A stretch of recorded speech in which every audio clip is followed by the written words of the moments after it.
রাত 9টা মানেই আবার একটা গুরুত্বপূর্ণ টেক নিউজ এপিসোড নিয়ে বরাবরের মতো আমি প্রিয়তোষ আপনাদের সামনে হাজির হয়ে গেছি। আজকে সব থেকে বড় খবর হচ্ছে স্যামসাং এর যে S25 সিরিজের লঞ্চ ইভেন্ট সেটা আর কিছুক্ষণের মধ্যেই শুরু হয়ে যাবে। দেখা যাক এবার স্যামসাং S25 সিরিজের এক্সক্লুসিভলি দাম কত রাখে, আগের জেনারেশনের মতোই রাখতে পারে নাকি দাম বেড়ে যায়, কি নতুন এআই ফিচার হয়।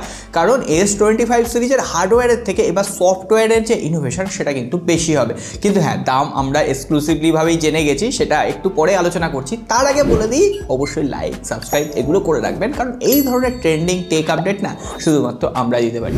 প্রথমেই স্মার্টফোন শিপমেন্ট নিয়ে একটু কথা বলবো।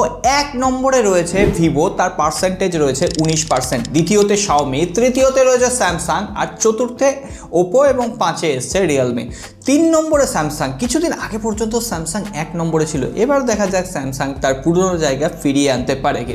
টুইটার কিনে নেওয়ার পর এবার হয়তো এলন মাস্ক হাত বাড়িয়েছেন টিকটকের দিকে। অ্যাকচুয়ালি ইউএসএতে টিকটককে ব্যান করা হয়েছে, তবে তার সঙ্গে সঙ্গে ট্রাম্প এটাও বলেছেন টিকটককে আবার ইউএসএতে কামব্যাক করানো হতে পারে যদি টিকটকের 50% ওনারশিপ ইউএসএ এর ভেতরে থাকে। আর তখনই এলন মাস্কের নাম উঠে এসছে। দেখা যাক এলন মাস্ক হয়তো টিকটকের 50% ওনারশিপ কিনে নিলেও নিতে পারে। যদি সেটা সত্যিই সফল হয় তাহলে আবার টিকটক ইউএস এর মার্কেটে ফিরে আসবে। অনেকদিন ইনফিনিক্সের কোনো খবর পাওয়া যাচ্ছিল না, অবশেষে ইনফিনিক্স তাদের দুটো আপকামিং স্মার্টফোনের উপর কাজ করছে। একটা হচ্ছে ইনফিনিক্স স্মার্ট 9 HD, এখানে 5000 mAh ব্যাটারি রয়েছে, মিডিয়াটেকের একটা চিপসেট রয়েছে, এর পাশাপাশি 90 হার্জের একটা HD+ ডিসপ্লে। মোটামুটি একদম এন্ট্রি লেভেল একটা স্মার্টফোন, যেটা 7000 রুপিতে ইনফিনিক্স লঞ্চ করতে চলেছে। এমনকি ডুয়েল স্টিরিও স্পিকার থাকবে বলা হচ্ছে, এটাই মেন পার্ট। যাই হোক, ইনফিনিক্সের আগের বছরের সব থেকে জনপ্রিয় স্মার্টফোন ছিল ইনফিনিক্স GT20 Pro। এবার তার সাকসেসর ইনফিনিক্স GT30 Pro বিভিন্ন সার্টিফিকেশন সেকশনে এনলিস্টেড হয়েছে, এমনকি বেশ কিছু স্পেসিফিকেশন সামনে এসছে। এটাও নাকি খুব তাড়াতাড়ি হয়তো ফেব্রুয়ারির ফার্স্ট উইকে লঞ্চ করতে পারে। এখনো পর্যন্ত যেটুকু ধারণা করা হচ্ছে 6.78 ইঞ্চির একটা ফুল HD+ AMOLED ডিসপ্লে থাকছে, DCI P3 কালার গ্যামেট। এছাড়াও মিডিয়াটেকের Dimensity 8200 chipset, 12GB DDR5X RAM থাকছে, UFS 3.1 স্টোরেজ টাইপ। এছাড়াও 6000 mAh ব্যাটারি, 45 অথবা 80 ওয়াটের ফাস্ট চার্জিং টেকনোলজি থাকছে। মোটামুটি 20,000 রুপি প্রাইস পয়েন্টে one of the best powerful device হতে চলেছে। আর যেটা গেমিং সেন্ট্রিক হবে, বিভিন্ন ধরনের ট্রিগার ব্যাটানো অ্যাড করা হতে পারে, না হলে ইনফিনিক্স বেশ কিছু একটা ট্রিগার ফিগার দেবে। তো দেখা যাক, যখন আরও আপডেটেড খবর পাবো দিয়ে দেবো। আজকের দিন পর্যন্ত সব থেকে পাওয়ারফুল যে অ্যান্ড্রয়েডের চিপসেটটা রয়েছে কোয়ালকম স্ন্যাপড্রাগন 8 Elite। এবার তার সাকসেসরের ওপরেও কিন্তু কাজকর্ম শুরু হয়ে গেছে। বলা হচ্ছে এই বছরের আগস্ট বা সেপ্টেম্বর মাস নাগাদ কোয়ালকম স্ন্যাপড্রাগন 8 Elite 2 চিপসেট দিয়ে নতুন কোনো স্মার্টফোন আসবে, যেটা অবভিয়াসলি চাইনিজ মার্কেটে আগে লঞ্চ হবে, তারপরে আমাদের দেশে আসবে। তো এখন আপনারা ভেবে দেখুন যে কোয়ালকম স্ন্যাপড্রাগন 8 Elite দিয়ে কোনো স্মার্টফোন কিনে নেবেন নাকি আর একটু ওয়েট করে যাবেন। আমার মতে যতদিন পারবেন আপনার পুরনো স্মার্টফোনটা চালিয়ে নিন, তাতে আর একটু যত দিন যাবে ভ্যালু ফর মানি স্মার্টফোন পাবেন। এরপর অ্যাপেলের তরফ থেকে এমন কিছু খবর দেবো না আপনারা জাস্ট চমকে যাবেন। প্রথমেই বলি, দীর্ঘ 5 থেকে 6 বছর পর অবশেষে iPhone 17 সিরিজে অ্যাপেল তাদের ডিজাইন চেঞ্জ করতে চলেছে। গুগলের Pixel 9 সিরিজে আমরা যে ধরনের ক্যামেরা হাউজিং পেয়েছিলাম, এবার সেই ধরনের ক্যামেরা হাউজিং নিয়ে কাজ করছে iPhone 17 সিরিজ। অলরেডি বিভিন্ন ব্যাক প্যানেলের ড্যামি সামনে চলে এসছে, আপনাদের সামনে শেয়ার করে দিলাম। এবার আপনারা দেখে বলুন আগের জেনারেশনের অ্যাপেলের ডিজাইন ভালো লাগছে না এই জেনারেশনের অ্যাপেলের ডিজাইন। যদিও এখনো পর্যন্ত এটা কনফার্ম নয় অ্যাপেলের iPhone 17 সিরিজের প্রত্যেকটা স্মার্টফোনেই এই ডিজাইন থাকবে কিনা। হতে পারে iPhone 17 স্লিম যে ফোনটাকে নিয়ে আলোচনা হচ্ছে না, শুধুমাত্র সেই ফোনটাতে এই ডিজাইনটা ব্যবহার করা হতে পারে। আর অন্যদিকে স্যামসাংয়ের স্লিম যে ফোনটা আসার কথা ছিল সেটা কিছু রিজিয়নে লঞ্চ হচ্ছে, আমাদের রিজিয়নে লঞ্চ হচ্ছে না, সুতরাং ওটা নিয়ে আর ভেবে লাভ। আর যে কারণে বললাম আপনারা শুনলেই চমকে যাবেন, iPhone SE 4 নিয়ে যতটা জল্পনা কল্পনা হয়েছে আজকে আরও জল্পনা কল্পনা উস্কে দিয়েছে।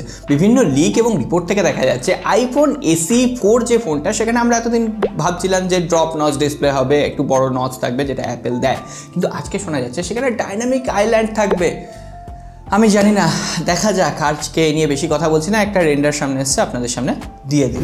এরপরে যদি আমরা iQকে নিয়ে কথা বলি, iQ 10 সিরিজ অলরেডি চাইনিজ মার্কেটে লঞ্চ করে গেছে। যদিও আমি বলবো না চাইনিজ ভ্যারিয়েন্টের কোনো স্মার্টফোন কিনুন, তাহলে বিভিন্ন ধরনের রেস্ট্রিকশন আপনাকে ভোগ করতে হবে। যাই হোক, ইন্ডিয়ান মার্কেটে IQ10R বলে একটা পাওয়ারফুল ডিভাইস খুবই সস্তায় লঞ্চ করতে চলেছে। মোটামুটি 30,000 রুপির নিচে লঞ্চ হবে, যেখানে Qualcomm Snapdragon 8s Gen 3 chipset থাকবে, 6.78 ইঞ্চির 144 হার্জের একটা অ্যামোলেড ডিসপ্লে থাকছে, 50 megapixel plus 8 megapixel rare camera, 6400 mAh এর ব্যাটারি, পাশাপাশি 80 ওয়াটের ফাস্ট চার্জিং। মানে গেমিংয়ের জন্য সেরা, ব্যাটারি লং লাইফ চলবে। সুতরাং এই ফোনটা পাওয়ারফুল ডিভাইস হতে চলেছে। নাথিংয়ের পক্ষ থেকেও আজকে বেশ কিছু এক্সক্লুসিভ খবর রয়েছে। নাথিংয়ের পক্ষ থেকে 3টে স্মার্টফোন 2 মাসের মধ্যে লঞ্চ হবে। প্রথমেই লঞ্চ হবে নাথিং ফোন 3A এবং নাথিং ফোন 3A প্লাস। শোনা যাচ্ছে নাথিং ফোন 3A প্লাস যে ফোনটা সেটা 25,000 রুপির ক্যাটাগরিতে লঞ্চ হবে, আর নাথিং ফোন 3A যে ফোনটা সেই ফোনটা 20,000 রুপির আশেপাশে লঞ্চ হবে। নাথিং ফোন 3তে বিভিন্ন রেন্ডার সামনে এসছে, তার পাশাপাশি দেখা যাচ্ছে এই ফোনটায় নাকি টেলিফটো সেন্সর থাকবে 20,000 রুপির প্রাইস সেগমেন্টে। অলরেডি মোটোরোলা এজ 50 নিওতে আমরা পাচ্ছি, সুতরাং আশ্চর্য হওয়ার কিছু নেই, পেতেই পারি। আর নাথিং ফোন 2A প্লাস যে ফোনটা সেখানে বলা হচ্ছে পেরিস্কোপিক জুম লেন্স থাকবে, আর সেটা ফেব্রুয়ারির মিড উইকে বা লাস্ট উইক নাগাদ লঞ্চ হয়ে যাবে। আর পাশাপাশি নাথিং ফোন 3A আর 3A প্লাস দুটোতে কিন্তু একই চিপসেট থাকছে, কোয়ালকম স্ন্যাপড্রাগন 7s Gen 3, বেশ পাওয়ারফুল চিপসেট। সো ওভারঅল দেখা যাক কেমন। এরপরে সব শেষে স্যামসাংকে নিয়ে কথা না বললেই নয়। স্যামসাং গ্যালাক্সি A36 ফোনটার দাম 30,000 রুপির আশেপাশে হতে চলেছে, আর আজকে বিভিন্ন সার্টিফিকেশন সেকশনে এনলিস্টেড হয়েছে এবং সেখান থেকে মোটামুটি 99% কনফার্ম যে এখানে কোয়ালকম স্ন্যাপড্রাগন 6 Gen 3 চিপসেট থাকতে চলেছে। এই 30,000 রুপিতে অন্যদের দেখে শেখা উচিত। যাই হোক, এটা নিয়ে বেশি কথা বলছি না। আপনারা বলুন, 30,000 রুপিতে কোয়ালকম স্ন্যাপড্রাগন 6 Gen 3 চিপসেট দিয়ে আপনারা কি কেউ A36 কিনতে রাজি হবেন? কারণ ওই প্রাইস পয়েন্টে আমরা টেলিফটো সেন্সর পাচ্ছি না, অন্যান্য কোম্পানি সেটা অলরেডি অফার করছে। আর আজকে রাতে স্যামসাংয়ের S25 সিরিজের এক্সক্লুসিভলি লঞ্চ হতে চলেছে। তার আগে কত দাম হতে পারে আমরা সেটা জেনে গেছি। S25 এর বেস ভ্যারিয়েন্ট 12GB 256GB দাম শুরু হতে চলেছে 85,000 রুপি, বাংলাদেশে 1 লাখ ছাড়িয়ে যাবে। S25 প্লাসের দাম শুরু হতে চলেছে 1,05,000 রুপি, আর S25 আলট্রার দাম শুরু হতে চলেছে 1,34,000 বা 1,35,000 রুপি। সো এই প্রাইস পয়েন্টটা আপনাদের কেমন লাগলো? যদিও লঞ্চ হোক, তারপরে S24 S23 সিরিজের দাম আরও কমবে, তখন ওই ফোনগুলো আমাদের মতো গরিব লোকেরা কিনতে পারবে, মধ্যবিত্তরা অ্যাফোর্ড করতে পারবে।